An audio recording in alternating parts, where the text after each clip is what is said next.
Hello, ഇതാണ് ജീരകക്കഞ്ഞി അല്ലെങ്കിൽ നോമ്പ് കഞ്ഞി എന്ന് പറയുന്നത് കേട്ടോ. ആരൊക്കെ വീട്ടിൽ ഇത് നോമ്പ് ടൈമിൽ ഉണ്ടാക്കാറുണ്ടെന്ന് ഒന്ന് കമൻറ്റ് ചെയ്യണേ.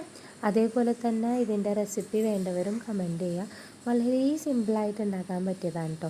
ഞങ്ങളിത് സ്ഥിരം ഉണ്ടാക്കാറില്ലെങ്കിലും ഇടയ്ക്കൊക്കെ ഉണ്ടാക്കാറുണ്ട്. വയറിന് ഭയങ്കര സുഖമായിരിക്കും ഇത് കഴിച്ചിട്ട് കിടക്കണമെങ്കിൽ. അപ്പോൾ ഇവിടെ മിക്കപ്പോഴും ഈ ഇടയത്താഴത്തിന് രാവിലെ വെളുപ്പിനെ എണീക്കുമല്ലോ നമ്മൾ, ഒരു 4 മണി ടൈമിലൊക്കെ എണീക്കുമ്പോൾ ഹസ്ബൻഡ് ഇതാണ് കേട്ടോ കഴിക്കുന്നത്. അപ്പോൾ ആൾക്ക് ഇത് ഭയങ്കര ഇഷ്ടമാണ്. അപ്പോൾ ഞാനത് എന്ത് ചെയ്യുമെന്ന് വെച്ചാൽ മോനിക്കും ഭയങ്കര ഇഷ്ടമാണ്. മോൻ ഇന്നലെ രാത്രിയും ഇത് തന്നെ കേട്ടോ കഴിച്ചത്. ഞാൻ രാത്രി ഉണ്ടാക്കി വെച്ചിട്ടാണ് കിടന്നത്. അപ്പോൾ രാത്രി ഇത് തന്നെ കഴിച്ചു. അപ്പോൾ രാവിലെ എണീറ്റപ്പോഴും ആൾക്കിത് മതി എന്ന് പറഞ്ഞു. അപ്പോൾ ഞാനത് കണക്കാക്കി കൂടുതലുണ്ടാക്കി. അപ്പോൾ അതിൻ്റെ ഇടയിൽ ഇളയതും അത് തന്നെ കഴിക്കുന്നുണ്ട്. ഇപ്പോൾ ആൾ ഫുഡൊക്കെ കഴിക്കാൻ തുടങ്ങി. നമ്മൾ കഴിക്കണ നോൺ വെജ് ഐറ്റംസ് ഒന്നും ഞാൻ കൊടുക്കില്ല. വെജിറ്റബിൾസും അതേപോലെ ചോറും ഭക്ഷണമൊക്കെ നമ്മൾ കഴിക്കണതൊക്കെ തന്നെ കൊടുക്കാൻ തുടങ്ങി കേട്ടോ. അപ്പോൾ ദേ ഇവിടെ ഒരാൾ ചോദിച്ച് വാങ്ങി കഴിക്കണേന്.